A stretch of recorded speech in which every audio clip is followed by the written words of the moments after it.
The Wolf and the Seven Little Kids.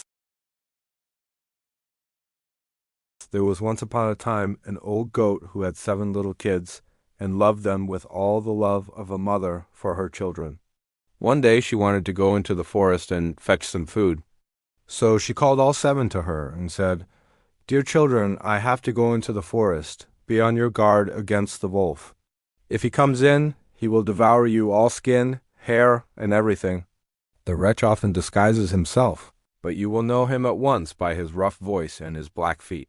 The kids said, "Dear mother, we will take good care of ourselves. You may go away without any anxiety." Then the old one bleated and went on her way with an easy mind. It was not long before someone knocked at the house door and called, "Open the door, dear children. Your mother is here and has brought something back with her for each of you." But the little kids knew that it was the wolf by the rough voice. "We will not open the door," cried they. "You are not our mother. She has a soft, pleasant voice, but your voice is rough. You are the wolf." Then the wolf went away to a shopkeeper and bought himself a great lump of chalk, ate this and made his voice soft with it.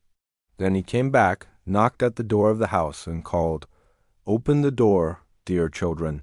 Your mother is here and has brought something back with her for each of you."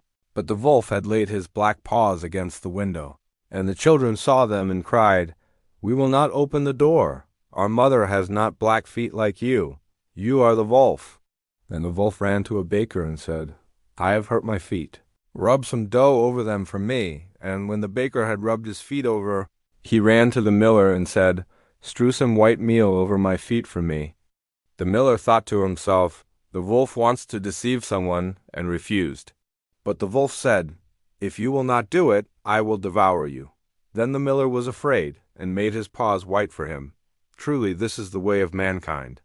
So now the wretch went for the 3rd time to the house door and knocked at it and said, "Open the door for me. Children, your dear little mother has come home and has brought every one of you something back from the forest with her." The little kids cried, "First show us your paws that we may know if you are our dear little mother." Then he put his paws in through the window, and when the kids saw that they were white, they believed that all he said was true and opened the door. But who should come in but the wolf? They were terrified and wanted to hide themselves.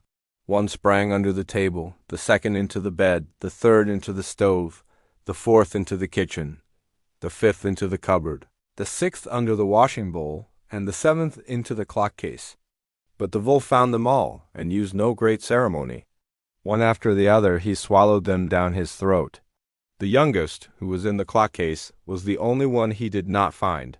When the wolf had satisfied his appetite, he took himself off, laid himself down under a tree in the green meadow outside, and began to sleep. Soon afterwards the old goat came home again from the forest. Ah, what a sight she saw there! The house door stood wide open. The table, chairs, and benches were thrown down, the washing bowl lay broken to pieces, and the quilts and pillows were pulled off the bed. She sought her children, but they were nowhere to be found. She called them one after another by name, but no one answered.